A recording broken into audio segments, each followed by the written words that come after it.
Ako nagahatag kanimo nining mga aras, pasalig sa akong paghalad sa akong kaugalingon alang sa imong kaayuhan.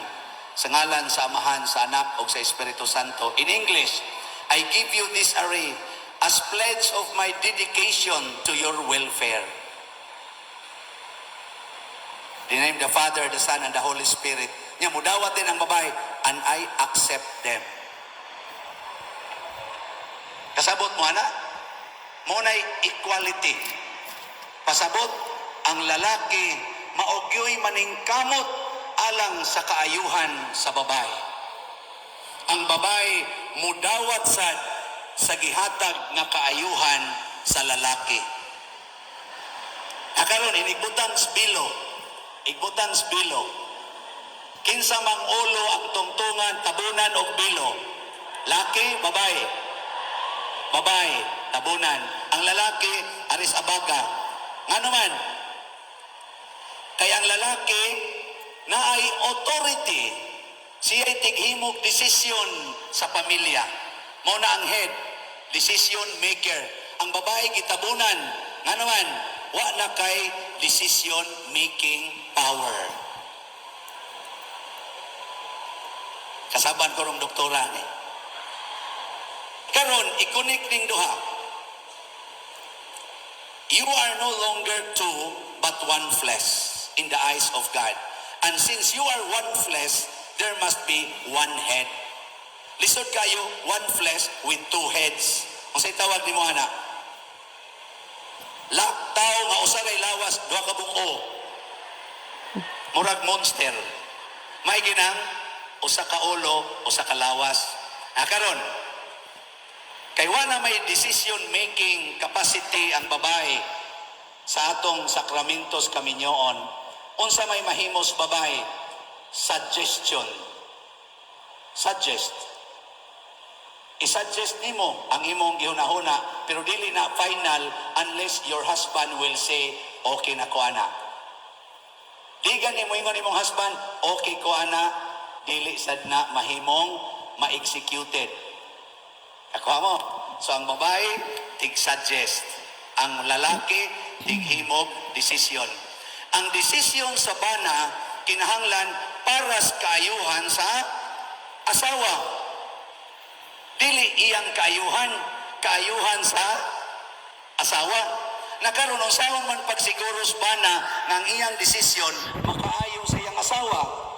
Kinahanglan ang bana maminaw og suggestion sa iyang asawa. Ya, unsay gisuggest sa asawa, maura say himuong desisyon sa bana. Di siya mohimog laing desisyon nga wa gisuggest sa asawa.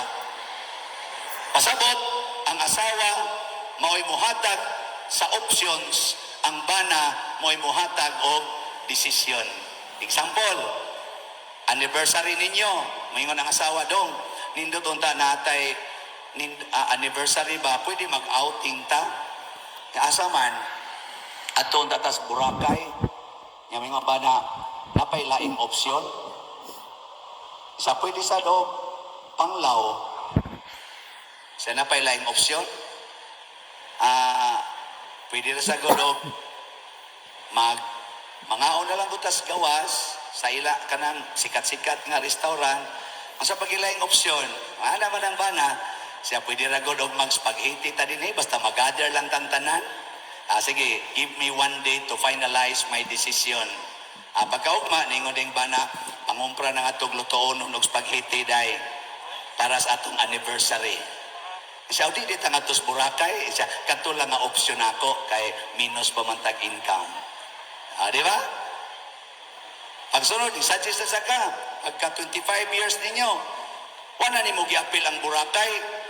Naningo din mong bana, pwede ka day, iapil lang na natong Boracay. Siya nga naman, ako biyagin ang gitiguman, kay kaibaw man ko mo na imong first option. It took me 15 years to save for Boracay for you. Maingon ka, sana all. Yang anong iya mo itong gihimo, kay imo man siyang gitagaan o higayon nga muhatag sa imong welfare. Na-challenge sad siya. kami ra bang mga lalaki, ganahan kay mig kami mo inyong saligan. Mobta na iniglakaw, ang laki pakupton ginang babae sa bukton sa laki. Yang mingo ginang laki, arita dire, yung babae asa man, just follow.